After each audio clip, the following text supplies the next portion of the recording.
everyone. We're here with Greg and John, winners from Amazing Race 35, to get their take on season 36 thus far. I'm Emma. I'm Evie. And I'm Adam. And welcome back to the Tar Pit Podcast.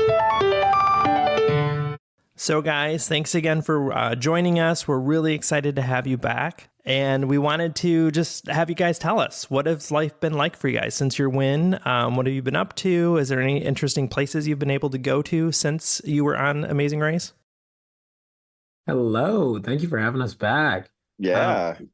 On my end, actually, funny enough, I used so much of my PTO for the actual race that I had like none left over for the rest of that actual year. So I actually didn't do too much traveling after the race, but John and I just came back from Mexico on our first like international trip since the race, and it brought back a lot of memories of kind of like being in taxi and seeing different parts of seeing different parts of the world.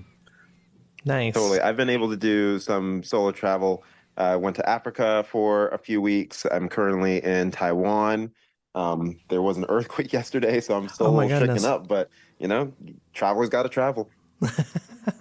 Oh my gosh. Did you feel it, or was it one of the earthquakes that you just heard about it after it happened? Heck yeah, I felt it. I saw it. I heard it. It was every sensation in the book. Oh my goodness. Was on the 25th floor of our hotel, was with my mom. And, I'm from Chicago. This does not happen in Chicago. It theoretically happens in California, but this is my first time feeling it for sure. Oh my gosh. We haven't experienced one since we moved to California. It's been almost 5 years now, but we haven't felt one at all. We've read about tremors or whatever, but nothing. We haven't experienced one yet, and I hope we don't. Yeah. But we're originally from Michigan, so I feel you. Go ahead. So season 36 has started. Have there been any detours or roadblocks that have stood out to you guys so far? You know what? Gregory and I actually did a trip together to Colombia. And so the very first few challenges they did on episode 3, we did ourselves for fun. We climbed up to the top of that peak and we took the same boat on the same lake nearby. And that was definitely bringing me back to Gregory and I's own travels. Yeah, actually, we did that exact same itinerary. We hiked, what was it, Guatape, whatever the mountain. Took that boat, and then we had that same dish.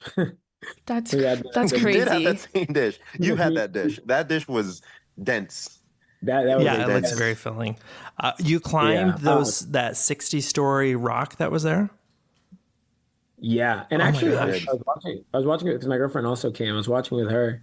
And it definitely looks high. It definitely is high. But I remember at the time, it goes by quicker than you might think, or than one maybe believe. But yeah, it's tough. It's a tough climb, especially after, not sleeping or eating a whole bunch. That's insane. It's funny that you did that just before the episode aired. Yeah, that is kind of cool.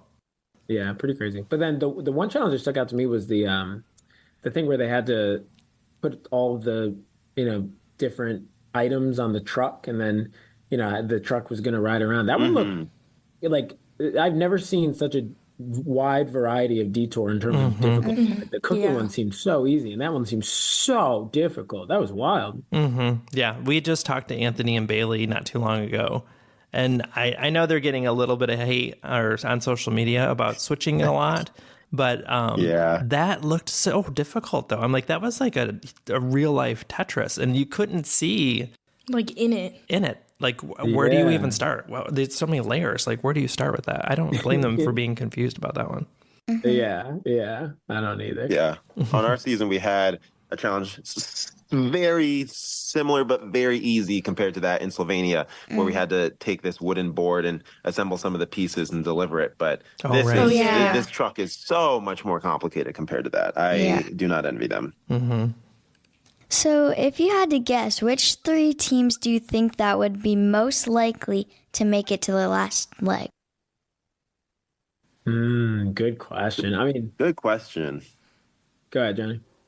Well, for me, my top 3 kind of align with who's been performing well, which, Rod and Leticia are pretty front runners to me. Ricky and Caesar are just getting better and better. And then Derek and Shalisa just have such a mature chemistry and relationship that I feel like that's going to take them far as well. Yeah, those are some solid picks. Yeah, I'm not too great with the names, but I think Shori and her cousin are gonna do pretty well too. Mainly just because I met her in person and she is on it. She is a very type A, like get it done kind of person. So she seems like the type Mm-hmm.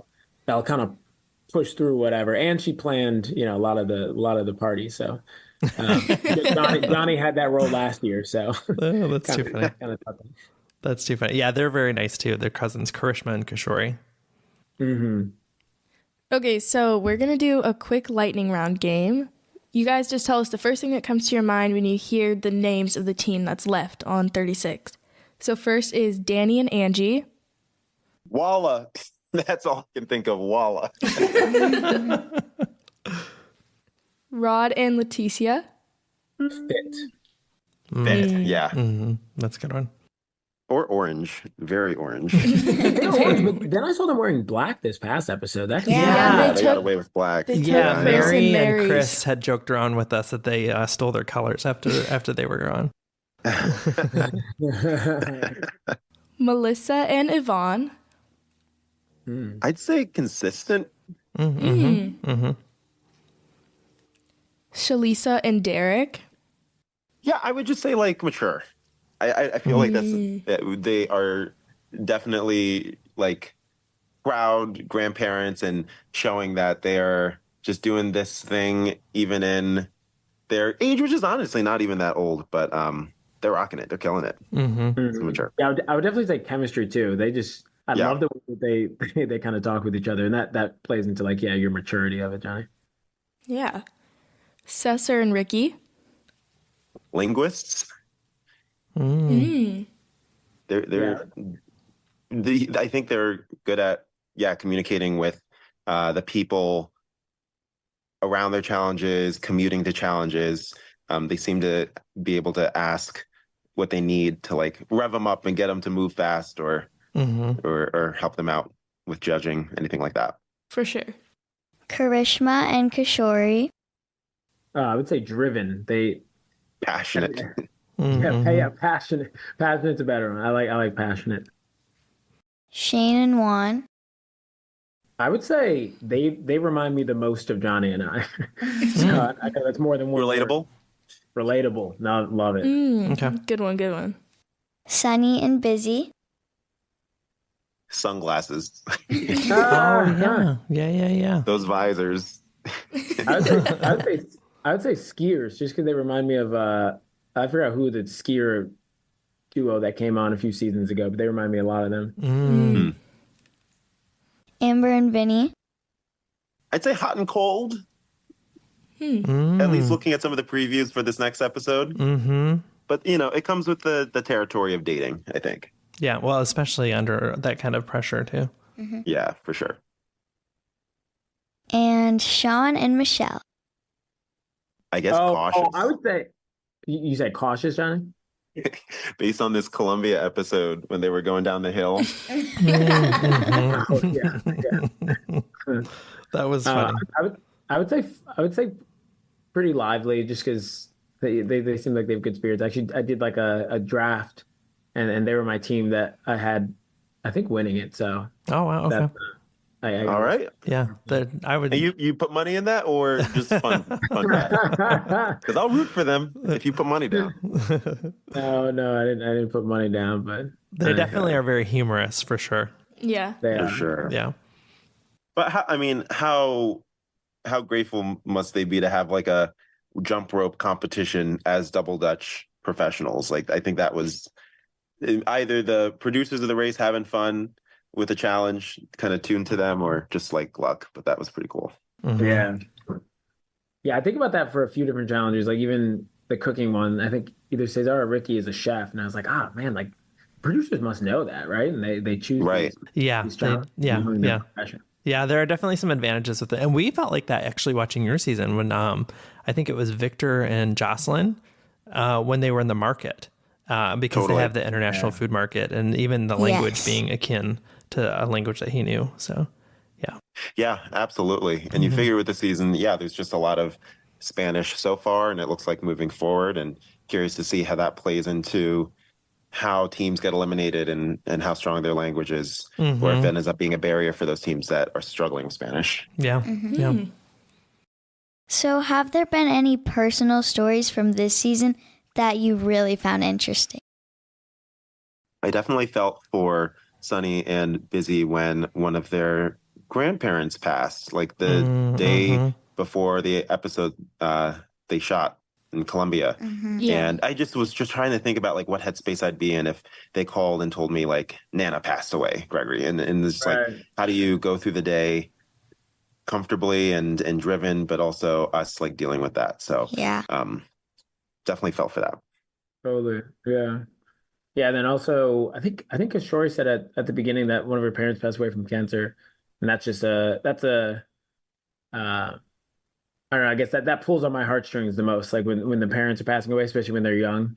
And so yeah, definitely had some respect for her, for how positive a person that she is for having that tough upbringing. Yeah, she definitely has some resilience for sure.